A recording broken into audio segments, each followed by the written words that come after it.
You want to know what a good breacher looks like? I can tell you what one doesn't look like, and I spent 7 years telling myself I knew the difference. I ran the combat breacher certification program at Camp Hollander for 4 years. 162 candidates in that time. I passed 91. The ones I failed for reasons I could defend in writing, and I slept fine. I was not a man who carried doubt to bed with him. I was a man who had standards, and standards meant the line held somewhere. That was what I told myself in the spring, when Corporal Dina Carr stood in front of my intake desk and I watched 3 of my senior candidates, Dobbs, Moretti, and a lance corporal named Hatch who thought he was funny, look at her and start doing the math I'd already started doing. Small, young, female, coming out of a logistics moss that had no business producing a breacher candidate, in my judgment, and I had a lot of judgment back then. She passed the written. She passed the physical standards, which surprised me and which I noted without saying so. She was not loud. She was not there to prove anything to the room, which a lot of candidates were, and the ones who were there to prove something usually got themselves hurt. Carr just worked, quietly, methodically, at her own pace, which was faster than it looked because she wasted nothing. I failed her on day 9. The breach scenario at Hollander's third lane is designed to be failed. It's not a secret. The lane has a lateral pressure plate buried at the secondary entry point that every candidate misses the first time, and the protocol is to see who rereads the sweep data and adjusts, and who pushes forward out of momentum. The pass rate on first attempt is 11%. I have notes on all of it. On day 9, Carr's sweep was methodical. Her tool sequencing was correct. She identified the primary device, flag cleared the safe lane. Then she moved to the secondary point, and she paused. Dobbs, who was running safety behind her, said something I couldn't hear from the tower. She didn't respond to him. She knelt down, reread the ground, and then she stood up and stepped back and said, "There's a second." She was right. She found the plate. She was one of 4 candidates in my 4 years who found it on the first attempt. And then I watched her mark the safe approach, measure her standoff, and set her charge, and she used the wrong initiator sequence. Not by much. Not in a way that would have killed her, probably. But wrong is wrong, and I had a program to protect, and I wrote her up, and I failed her, and I told her she could reapply in 90 days. She didn't argue. She didn't explain herself. She gathered her gear with the same economy she did everything with, signed my paperwork, and left. Dobbs watched her go and said something under his breath I chose not to hear. That was April. In October, I got a call from a gunnery sergeant at Fob Kelleran, Eastern Theater, Sector 9 Valley. He wasn't calling to chat. He was calling because 6 months earlier he'd put in a request for certified breacher coverage for a convoy resupply rotation through the Drana, past choke point, and what he'd gotten instead was a replacement logistics team that included a Corporal Dina Carr, who had no breacher certification on her record. And he wanted me to know that the paperwork the certification office had sent him was inadequate, and that his Marines deserved better than that. I told him I agreed with him, and I asked him why he was calling me specifically. He said, "Because the certification office told me she trained under you, and I want to know what happened." I told him she'd failed on initiator protocol on day 9 and I'd let her go. He was quiet for a moment. Then he said, on October 3rd, her convoy hit a triple stack series in the Drana Narrows. Primary device took out the lead vehicle. My certified breacher, Sergeant Vance, 12 years in, 4 combat deployments, was in that vehicle. He was gone before the dust settled. The convoy was boxed in the Narrows, 40-meter blockage, steep rock on both sides, one way in and the same way out, and that way out was mined. PKM fire from the high ground on the left. They had maybe 20 minutes before the follow-on element that had been tracking the convoy closed the eastern mouth of the pass. He stopped. I waited. Carr picked up Vance's kit. I didn't say anything. She cleared the lane, he said. 40 meters. She found 3 devices in that approach. One at 10 meters, one at 22, one at 37 that was rigged as a secondary anti-handling. She marked safe passage, walked the element through herself, and held rear security at the exit point until the last vehicle cleared. PKM had her position ranged by then. She moved twice. She marked the final device before she left the lane so we could log it for the record. He paused again. 19 Marines walked out of that pass. I want you to understand what that number is. The lead vehicle was the only loss. If that lane's closed, if nobody picks up Vance's kit, that number is different. You understand? I said I understood. Her hands were burned to the wrists, he said, from the secondary anti-handling at 37 meters. She set the countercharge in a way that absorbed the backblast through her approach side instead of channeling it into the safe lane.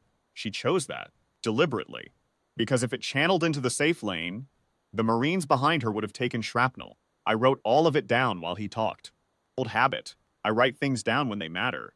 She never said a word when they got to the extract point, the gunnery sergeant said. She handed the kit to my junior breacher, told him what she'd logged, sat down against a vehicle tire, and let the corpsman work on her hands. She didn't brief the colonel. She didn't submit anything. My junior breacher filed the incident report. Her name is in it in one line as the lane clearance operator. I asked him what he wanted from me. Nothing, he said. I just wanted you to know. You trained her. Whatever she got from that program, she got something because she didn't panic. She didn't push through momentum. And she read a triple-layer approach under fire that my own certified man had already died trying to navigate. She found all 3 devices. I needed somebody to know that. He hung up. I sat at my desk for a while. Outside, the afternoon range session was running. I could hear the controlled detonations from Lane 4, same as always. Methodical, timed, standard. Everything the way I'd built it. The gunnery sergeant had not asked me to do anything with the information. He'd been clear about that. He wanted me to know, not to fix something, because there was nothing to fix. 19 Marines were already out of the Drana Narrows. Vance was already gone. Carr's hands were already healing. The record was what it was. He just decided that the man who trained her and turned her away ought to sit with the full picture. He was right to make that call. It was not a comfortable thing to sit with.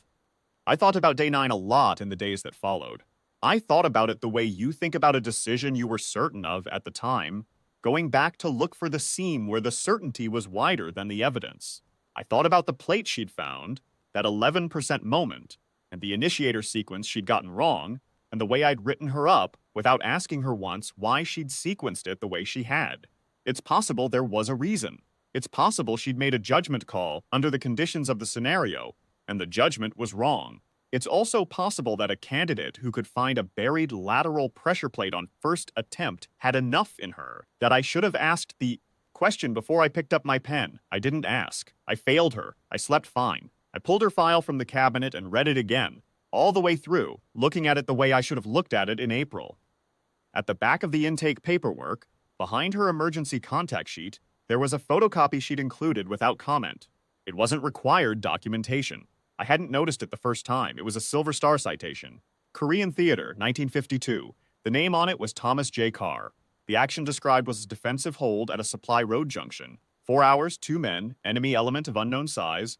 Road held open long enough for a vehicle column to extract. The citation language was dry and official the way those documents always are. Displayed conspicuous gallantry in the face of heavy enemy fire.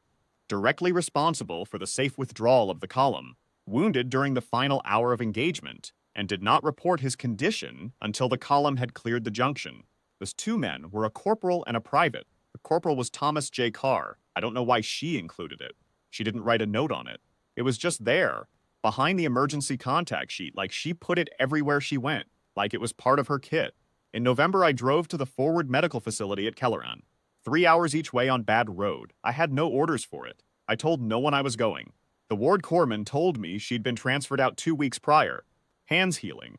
Reassigned to a logistics support element further east. She'd been back to work in 11 days. The battalion commander, Lieutenant Colonel Greve, a man I'd worked with twice before and respected, came out of his office when the corpsman mentioned my name. He'd heard the name because of the certification paperwork. He shook my hand and told me about the debrief. He said she'd answered every technical question flat and correct, no elaboration, no drama. When he'd asked her about the back blast decision at 37 meters, the one that burned her hands, she'd said she had calculated the dispersion radius and the safe lane was worth protecting. That was all she said about it. Griv told me that before she left the facility, he'd gone to her bunk to say something. He didn't know exactly what. He found her sitting on the edge of the bed, running her wrapped hands along the cover of a small field notebook. He'd come in and stood there, and she'd looked up at him and waited, the way she always waited. Patient, composed, nothing to prove. He told her what she had done, all of it. The full lane clearance, the 19 names, the back blast choice. He said it plainly because men like Grieve don't know how to say things any other way, and it came out exactly right. Then he picked up her kit bag from the floor and he found the citation, the photocopy of Thomas J. Carr's Silver Star, folded into the front pocket where she kept it, and he held it for a moment and put it back and rendered a full formal salute, squared and deliberate, the kind you give a flag. She returned it 4 counts clean and said, "Thank you, sir." He said it was the only thing she said that wasn't technical. I told Grieve why I'd come. I told him about day 9, about the initiator sequence and the paperwork and what I'd failed to ask. He listened and didn't say anything, which was the right thing to do, and then he stepped back and let me stand there with it for a minute. I drove back to Hollander that night. 14 days later, I submitted a retroactive commendation for the October action in the Drana Narrows, listing Corporal Denakar as the breacher of record with full technical annotation. I wrote the initiator sequence error into the addendum, context included, and I noted that in my professional judgment, the error had been remedied in the field under conditions that exceeded any scenario. In my certification program, I have not spoken to her. She hasn't come back through Hollander. I don't expect she will. But I changed one thing at the range. Lane 3 still has the lateral pressure plate. It still has the 11% pass rate on first attempt. I still fail candidates on initiator protocol. The standards are what they are, and the line holds somewhere. I still believe that. What I don't do anymore is pick up the pen before I ask the question. A candidate who finds the plate on the first attempt has already told me something. I'm obliged to find out what else she knows.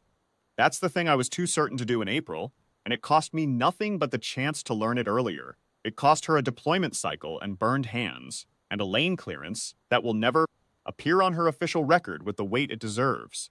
Thomas J. Carr held a road junction for 4 hours and didn't report his wound until the column was clear.